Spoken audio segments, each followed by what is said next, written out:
Welcome to the Lazy CEO podcast, where Jim Schleckser, author of Great CEOs Are Lazy and founder of the CEO Project, features compelling experts and topics for CEOs of mid to large-size companies. Now, let's get started with the show.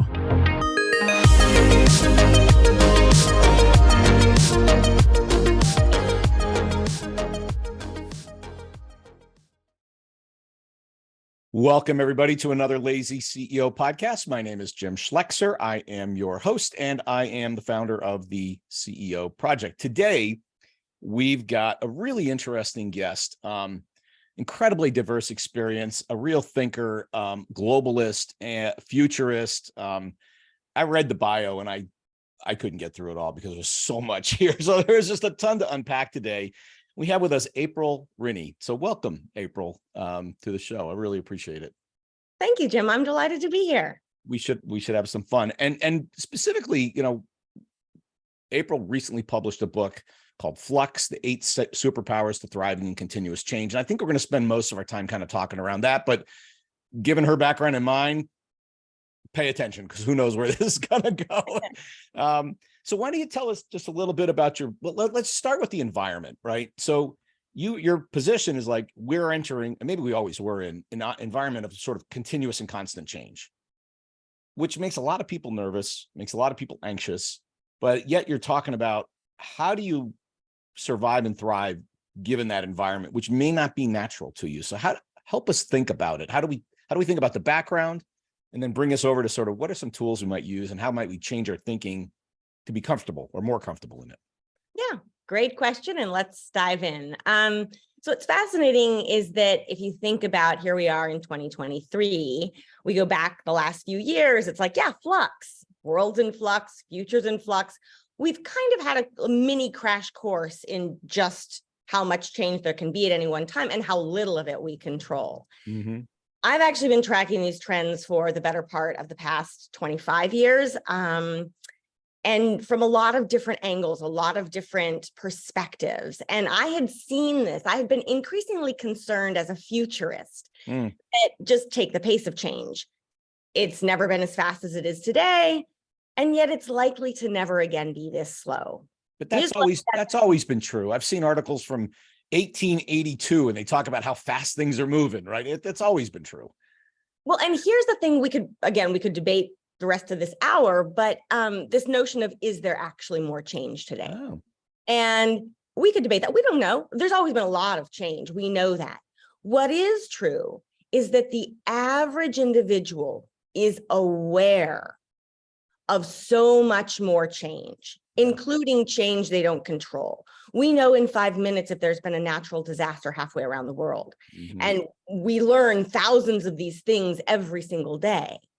And the human mind, the human being, is not designed or typically equipped to handle that much change. And so you speak of the fear and anxiety, and we can dig a lot deeper into that.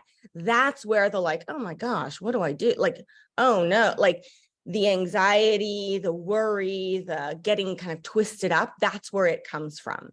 And so I had been concerned, again, as a futurist for quite some time, the pace of change, if we think not just that we're running faster today, but that there's more change ahead, we're not designing the systems and institutions and teams and cultures that we need to thrive in that kind of environment. Mm-hmm. And so I've been working and writing and advising and doing a bunch of, activities around that, and had given talks around it and so forth. And then 2020 hit.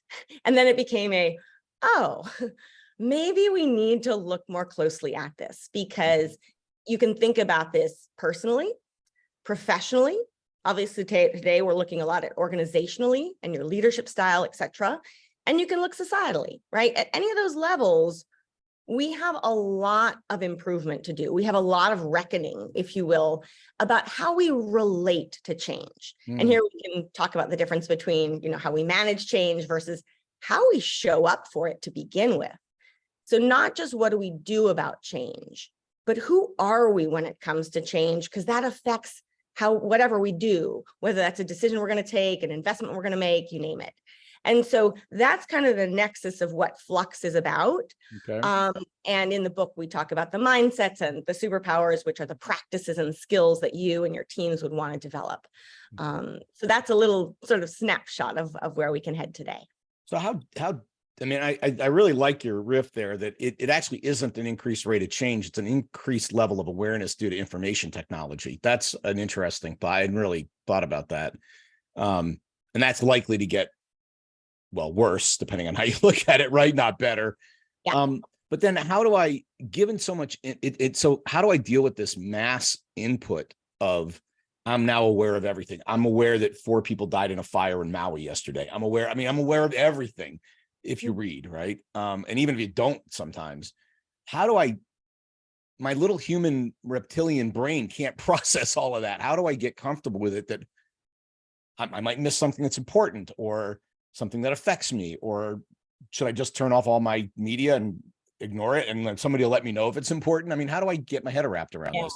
Well, let's zoom out for a minute here, because so your point about knowing what to filter and how to filter it, and your relationship to technology and getting off technology periodically, yes, that all factors in.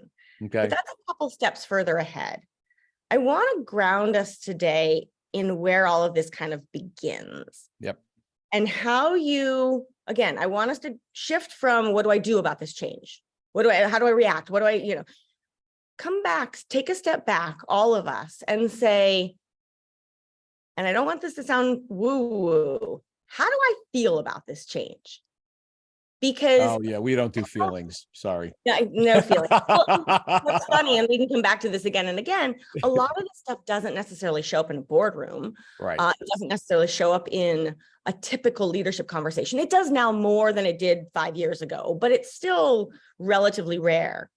And I want to just frame us, and let me take another, it's not a tangent, it feeds into this bigger conversation. We talk about this word change, right? This one word, change. And many people, in my experience, treat change as if it's one thing, one word, so like change. And the fact is, change is really messy and complicated and rich and diverse and all the rest. And to simplify, I love to tee it up as, because I hear from people who say every day, who are like, some of them are like, I'm really concerned, I'm struggling with change X, Y, or Z. And other people who are like, I love change. Like, I'm a change junkie, like bring it on. And I'm always like, hold on a minute. Hold on a minute.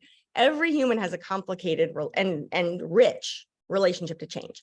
But on the whole, humans love change we choose, change that we opt into, right? And that could be a new job, a new relationship, a new car, a new haircut, a new adventure, like take your pick. We love those changes.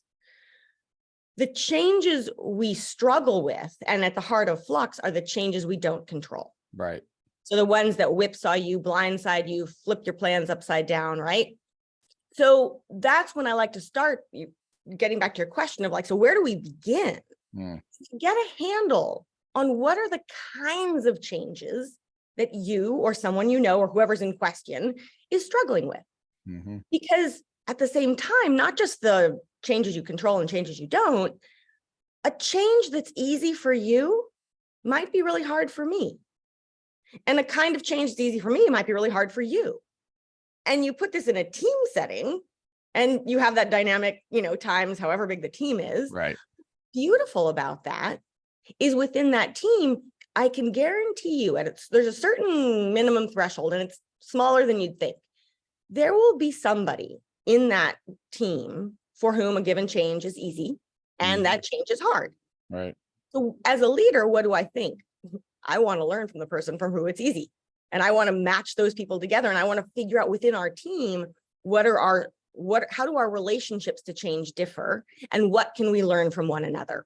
So that's just one thread, but I want to start us with like that basic awareness, because it's going to filter and flavor everything else we talk about. I mean, that feels like the technology adoption curve to me when you talk about it, right? There's a standard curve of technology adoption. You got early adopters, mid, late, and then some people that wait forever to go get themselves a phone. I had a friend who had a flip phone until a year ago, right? That's impressive. Yeah, I know, it's like commitment to his view, but it feels to me that that's the same thing for change. You're basically describing the technology adoption. Some people are, hey, if it's new, I'm in, and some people are like, I'm going to wait and let everybody else test it out, and then I'm going to jump on board. I love that. I love that perspective on it, and I would say yes and. Yep, sure. Because the other piece, or there are various other pieces, and we won't go into all of them today, but this sense of, where does your relationship to change come from? Yeah. How did it get started? And I love to ask people these framing questions. And again, they sound sometimes too simple, but I often ask people, like, growing up, it came from your parents and your upbringing every time. Come on.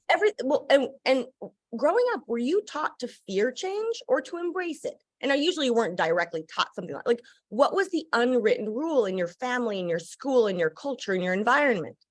Were you taught that uncertainty means danger, right, or that it's an opportunity for curiosity, right? Yep. We pick all of this up, we absorb these things very, very young, and then they do feed into that technology curve that you're talking about, sure, but often in unknown, unspoken, unwritten ways. And so a lot of what I help people in organizations do is, again, develop this awareness, but there's also a certain kind of unlearning those unhelpful habits, norms, and what I call often scripts, or those narratives that are running in our mind, yeah, that aren't fit for the world we live in. Interesting. And I grew up, my father, was a lifelong learner. So that was a great model. But then also we moved every 3 years for a long time. So, new environment, new people, make new friends. And so you're like, all right, we're moving. I gotta make new, okay, done. Right. It's not, change was normal. That was normal as I was growing up. So that probably would put me on the earlier side of a technology acceptance. And I generally am, actually. So I think you're right about this. For me, at least, a data set of one, I think you're right.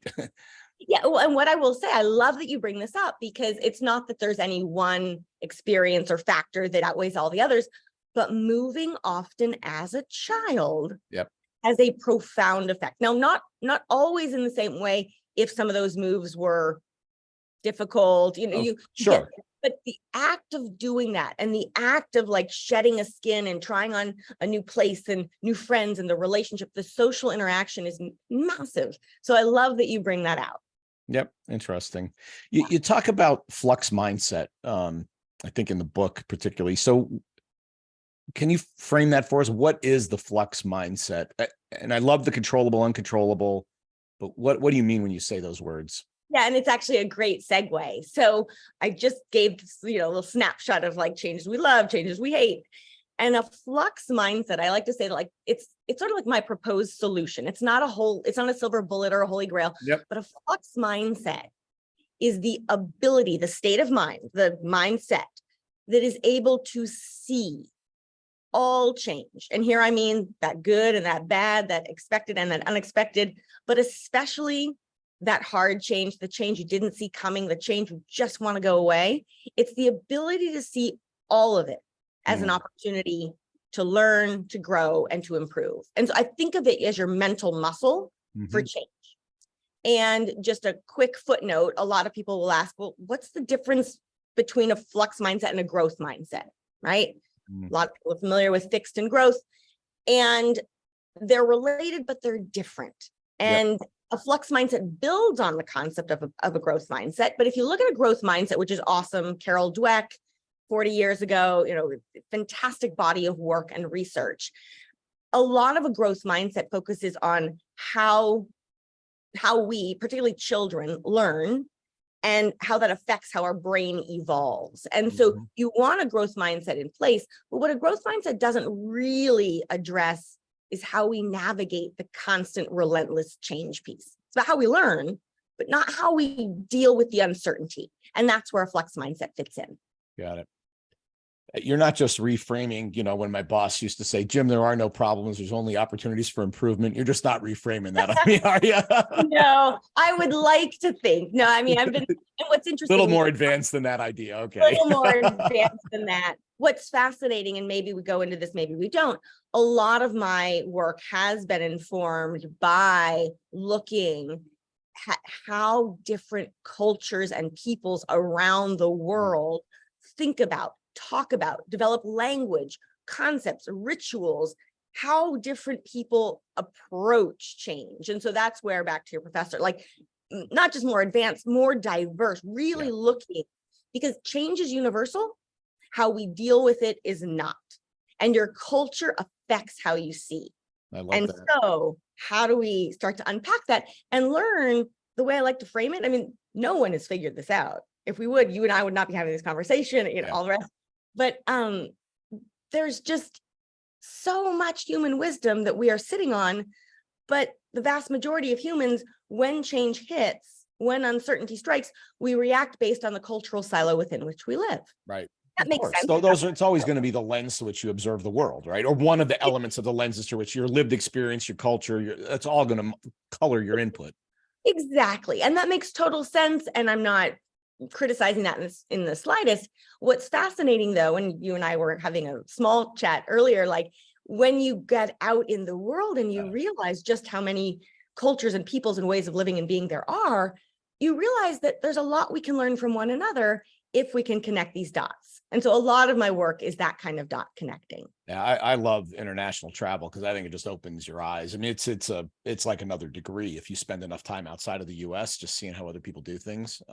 Because otherwise, if you live in, not picking on Ohio, but if you lived in Ohio your entire life and you never traveled more than 100 miles from where you were born, that's your worldview. Right. Right. So I got a question on the cultural thing, and then I want to riff this over to corporate culture.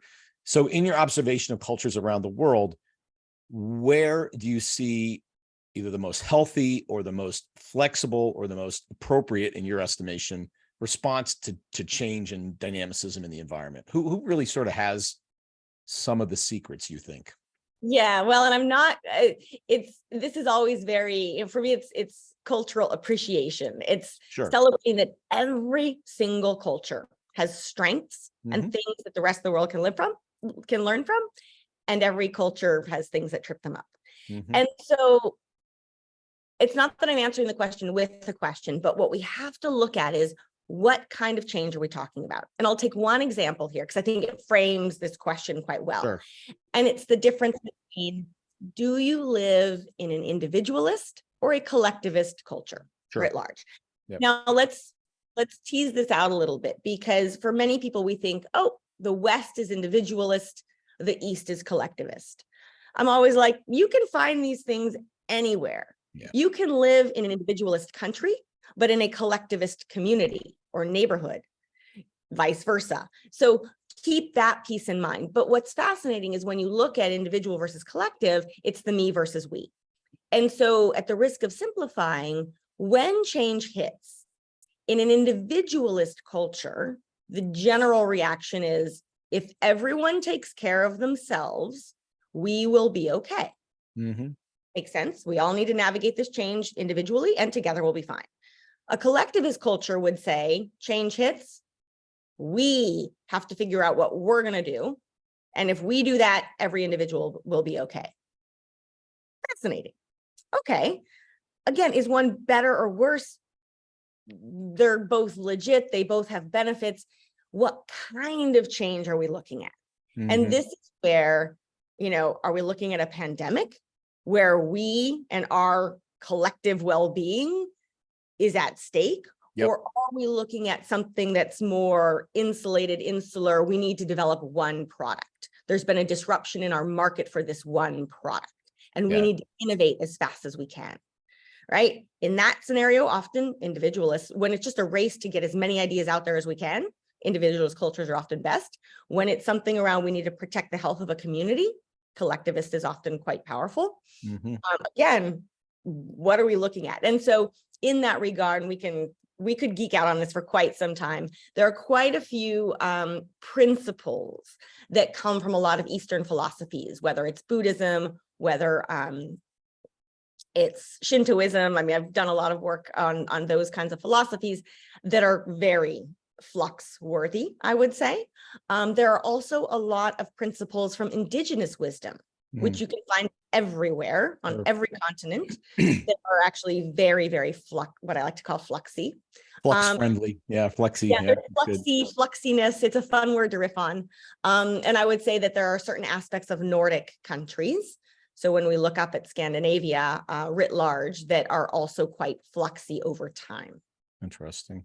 Yeah. You know, I'm actually doing some work on strategy implementation, thinking of the business as a complex adaptive system, which actually has a lot of these elements in it because it's a non-deterministic system, right? You cannot predict the outcome of it. That's sort of the nature of it. A business is a complex adaptive system existing inside a complex adaptive system of the environment with social networks inside it that are complex. I mean, they're nested complex.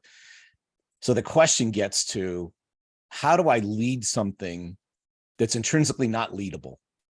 Mm-hmm. And I think this question of openness to flux and change is very related to that idea, right? Because if I'm very hierarchical and deterministic and structured in how I approach the universe, that model doesn't work in this environment, not well. You need a different model that's more adaptive. So let's riff over to that. How, if I'm the leader of a company, a lot of people listening to this are leaders, CEOs and so forth. Given all that, how should I behave to model and help create the right culture in my business to deal with this environment you're describing? Oh, I love this. There are two things I want to bring up here Go. that relate to the question in different ways. And I was going to mention one earlier because you're heading straight towards one of the 8 superpowers, which is fantastic. But one of the things, and again, I'm going to frame this up. I'm guessing you've heard this dynamic in other settings as well.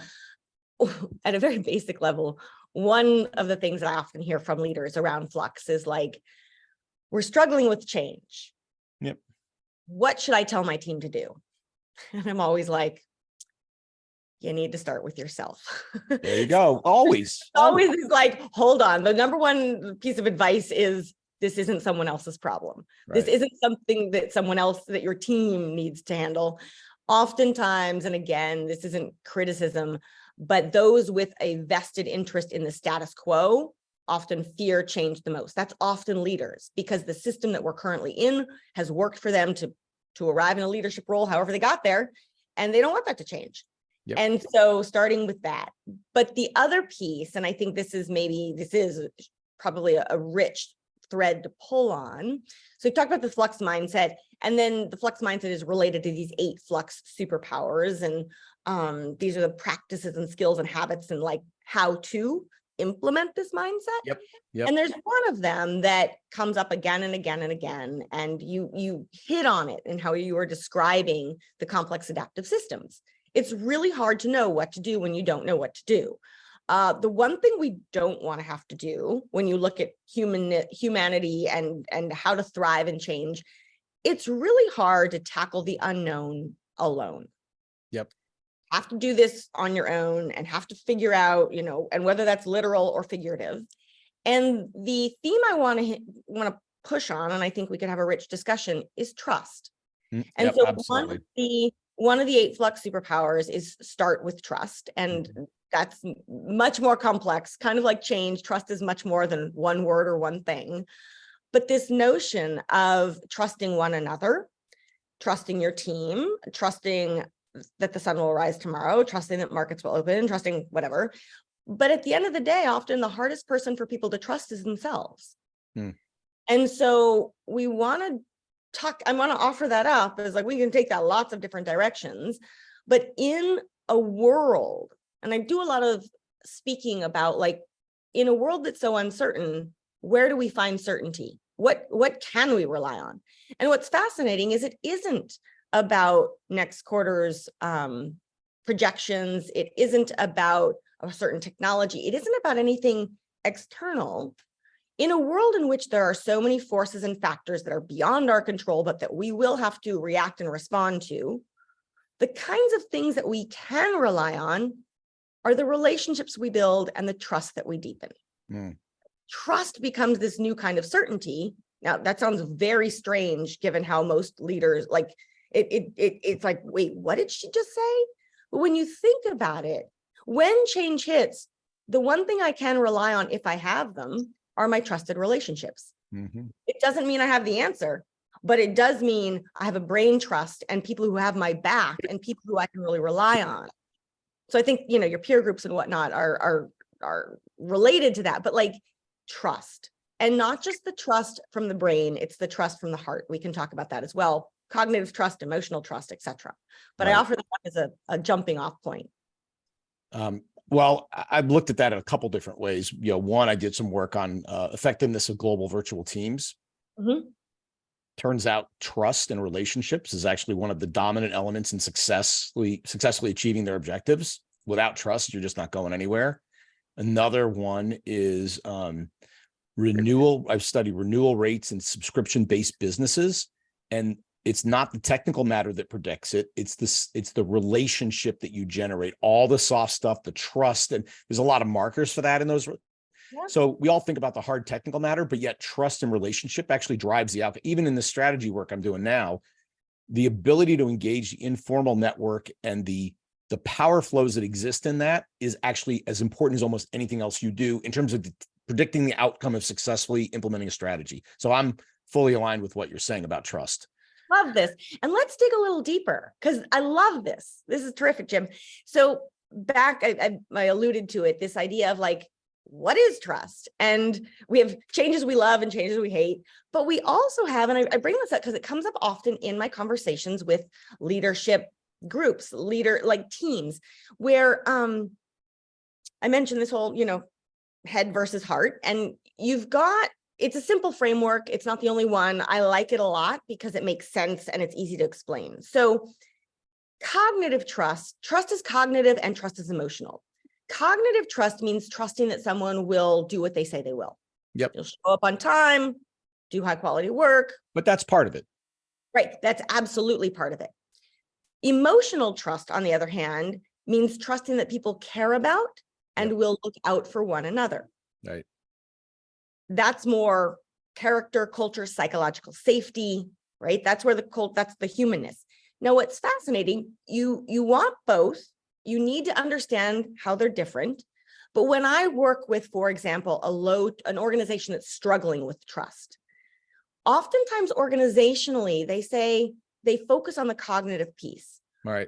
We do high quality work, customers trust us, but internally, they have a really, and I don't want to say bad, but they have a really challenged culture because it's not the emotional stuff. And I bring this up because 9 times out of 10, the kind of trust we need to focus on, but is often left out of the conversation, is actually that emotional trust. And that is much harder to build.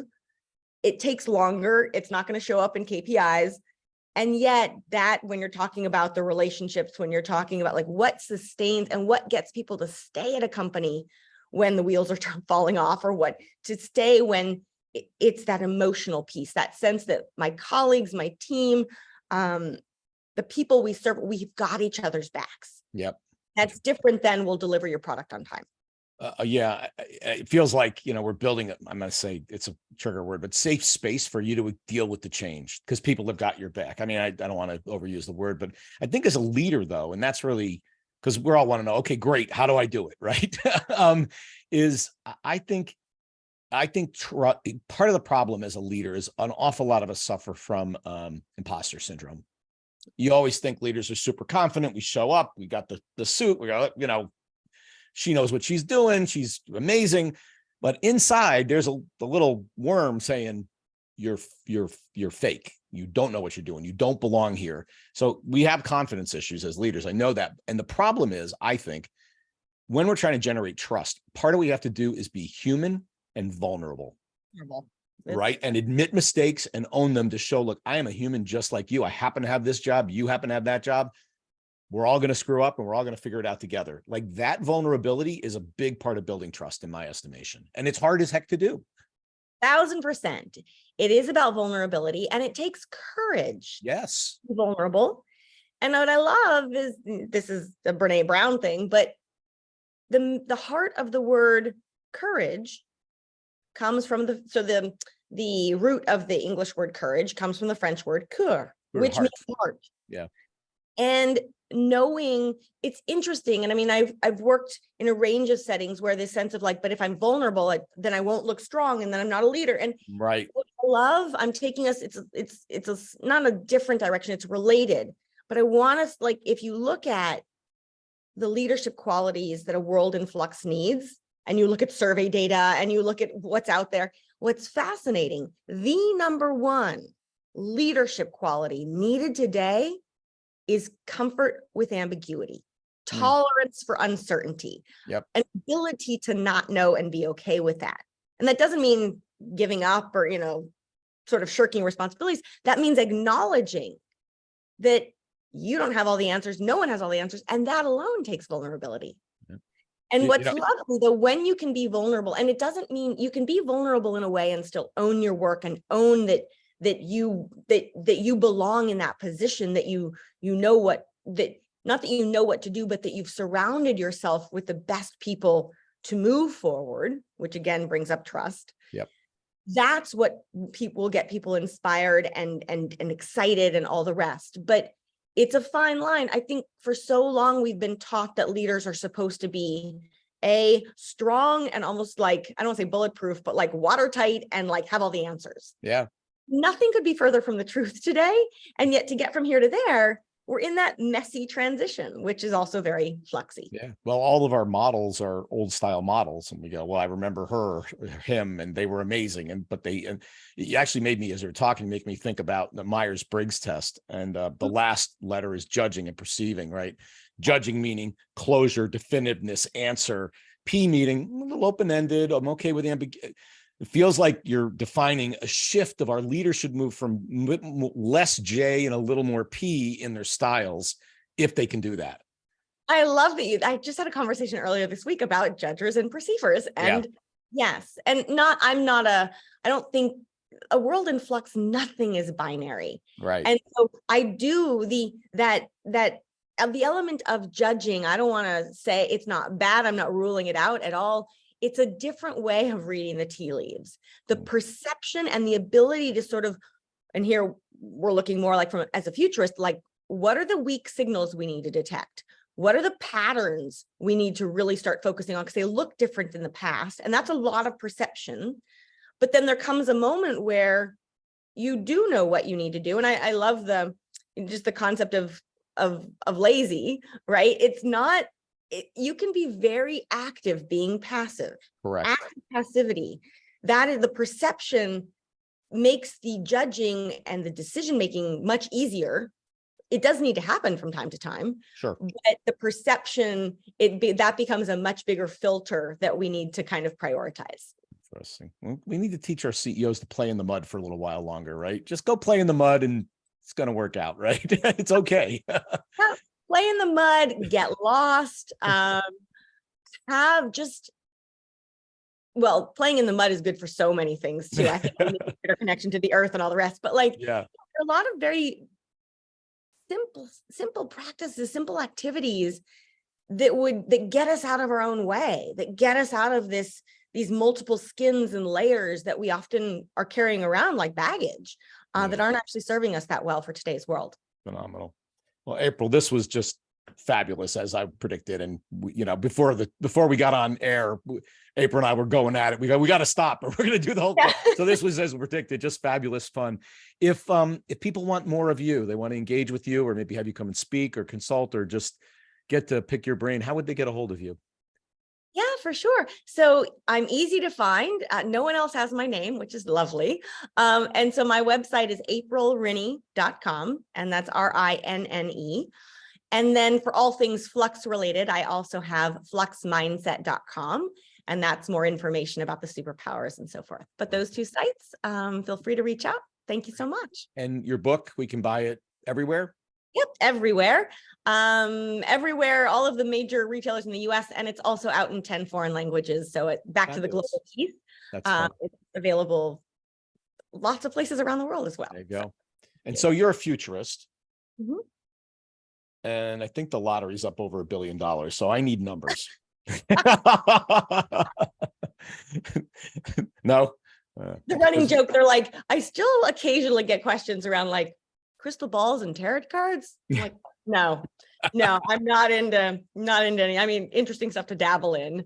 No, we could talk. I actually was invited as a futurist into a call, it's totally random, on the future of the lottery. and how to take lottery funds and invest them for good. And it was fascinating. And like, how do we think about money at that scale? And how should we be funding, and who should our partners be? And I can opine on the future of lotteries, but not on which numbers to pick. Oh, well.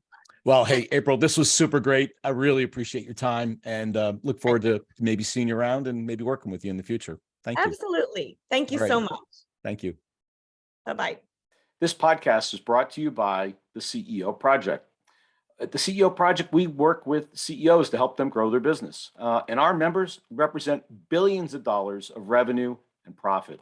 And frankly, amongst all of us, we've probably made every mistake in the book, including some you haven't made yet. So if you want to learn from the experience of a bunch of really seasoned CEOs, we're a great place to hang out.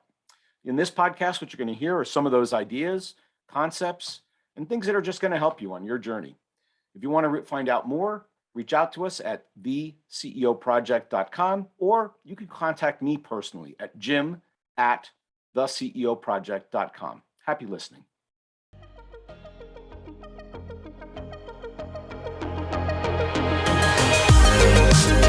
Thanks for listening to the Lazy CEO podcast. We'll see you next time, and be sure to click subscribe to get future episodes, and check out our website, www.theceoproject.com.